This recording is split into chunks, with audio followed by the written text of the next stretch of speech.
Now, there's something you might not know about Charlie Christian's legendary Stardust solo. But what is surprising about it is not improvised. It's actually a composed solo.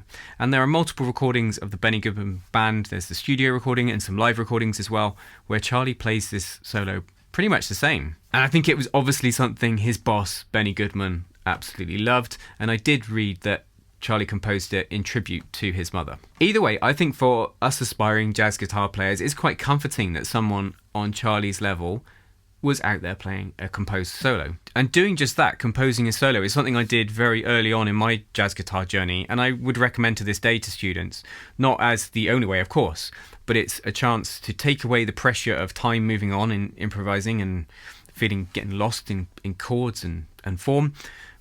If you compose a solo, you've got time to think about, how you're going to create ideas across the harmony, and most importantly, how you're going to phrase and structure your solo. And of course, it's not the only thing you want to do.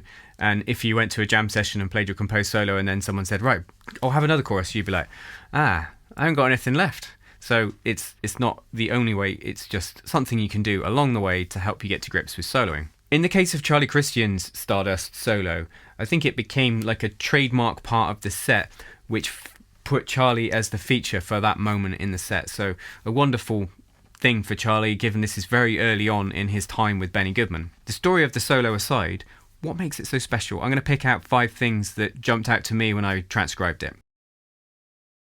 The first thing that struck me about this solo is the amount of chords in it. A lot of Charlie Christian solos, they feature double stops and so forth, but mainly just like single note, because I think, his prime influences like horn players like Lester Young, hence mainly single note playing. But in this particular solo, there's lots of instances of chords, so texturally it's quite different to his other solos. And they're playing in the key of D flat. This song's often also played in C. Now, just the opening is against an E flat minor 7 chord, and he's just doing this triad and just approaching it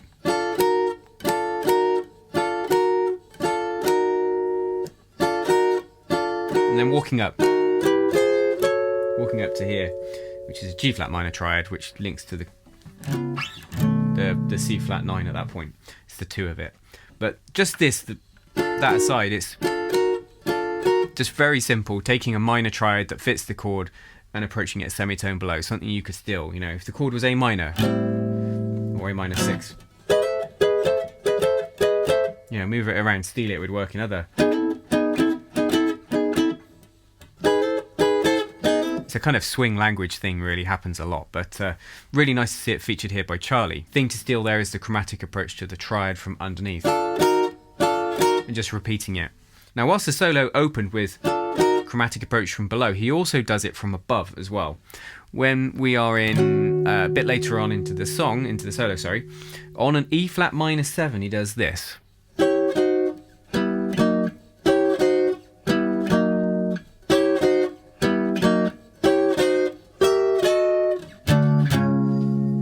Now, what we've got going on here, it's interesting. The chord is E flat minor 7, and you might recognise this D7 shape, right? This would be an A7, this would be an A flat 7.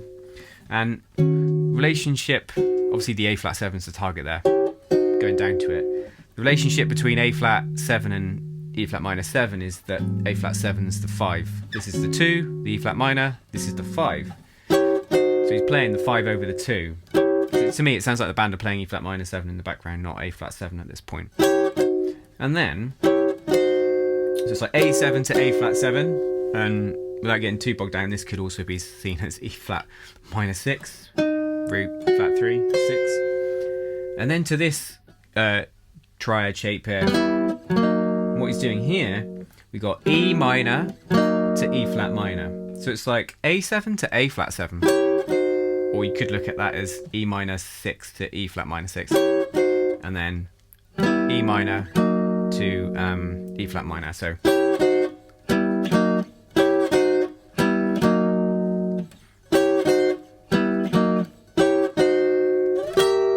and approaches this C flat 7 or B7 from above as well.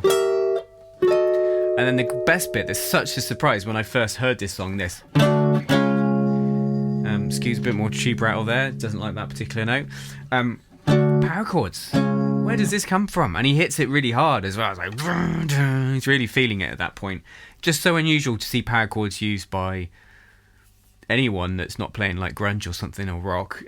So it's really interesting. Goes to show, I suppose, obviously at this point in time, you know, the guitar is like the Wild West. People are just formulating all these different ideas and experimenting. And to hear that in there to our ears today sounds really like, whoa, okay. And I think at the time to Benny Goodman, this solo was like, whoa, because he mentions like Charlie was playing all these crazy chords, and maybe he was referring to that.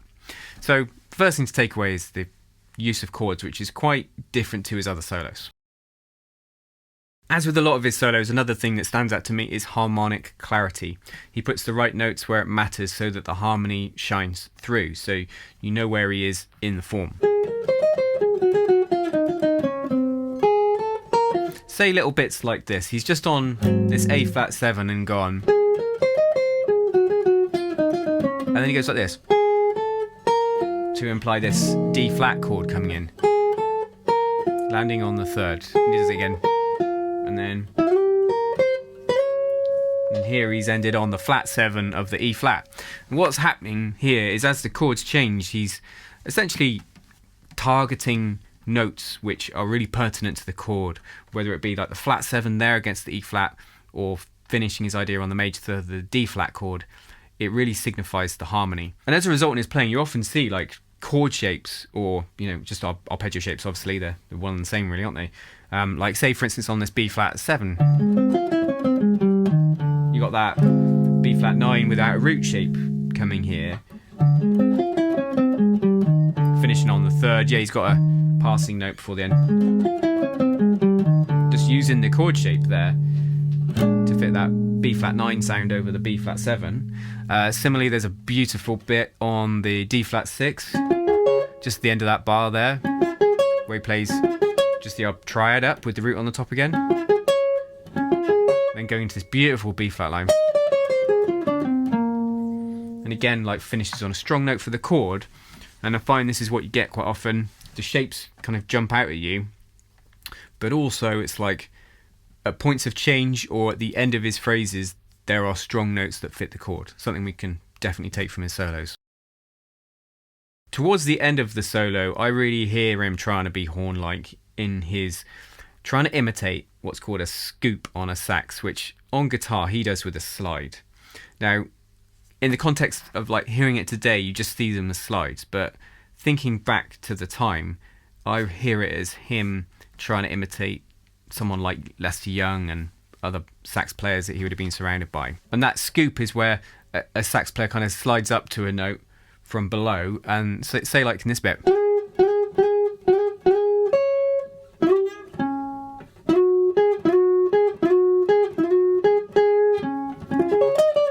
and so forth. There's all those slides in there are really effective for adding some more expression. They make the note he goes to sound stronger as a result, because if he just played without the slides, it'd be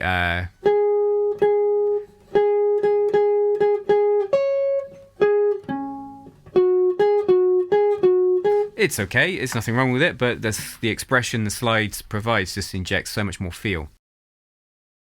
Something that would be remiss of me not to speak about is the double time fill, where he goes to these 16th note kind of phrases, and it feels like, you know, the tempo is doubled up. And you get this in this phrase, you know,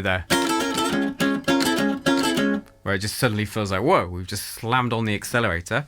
And then in the... oh, if I can play it. And then later on with the...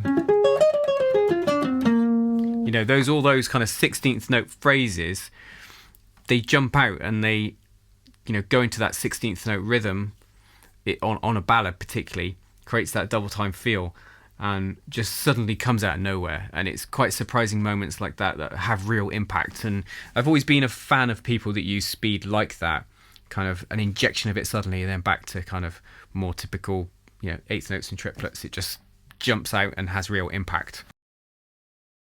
Now, the end of the solo is quite striking because he goes very bluesy. Now, Stardust, I feel that this song's very melancholy. It's about a song of longing for someone or a lost love, and it feels, you know, it's an intense song. And at the end, he goes bluesy on us, which, he hasn't done too much of in this solo, but just listen to the last phrases. Just that first phrase, the triplets just is quite interesting here to finish it off. It makes it for a very strong ending. But he does a bend of a semitone up in the key of D flat. He bends up the second to the minor third, so that makes it sound bluesy.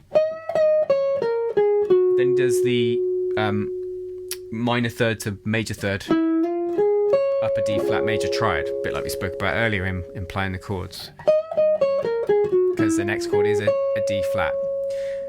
And then the final phrase, he does the bend up again to the minor third, and then up to the flat 7, and then we get minor third 2 to 1, da da da, and then flat 7 to 6 to 5 to 1. Put that together.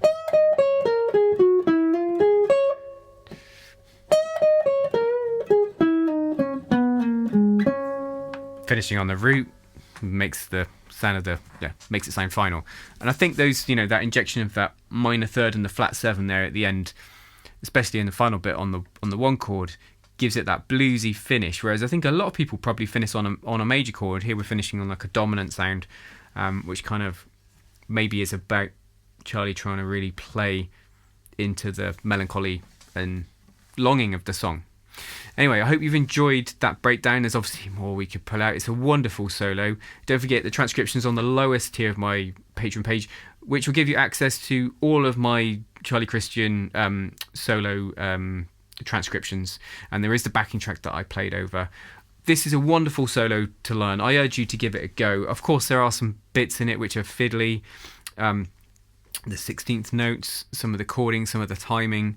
As with anything like this, listen to it, slow it down, take your time with it, and it will give you some fresh ideas for your own solos. And don't forget what I said about the solo, that it was composed.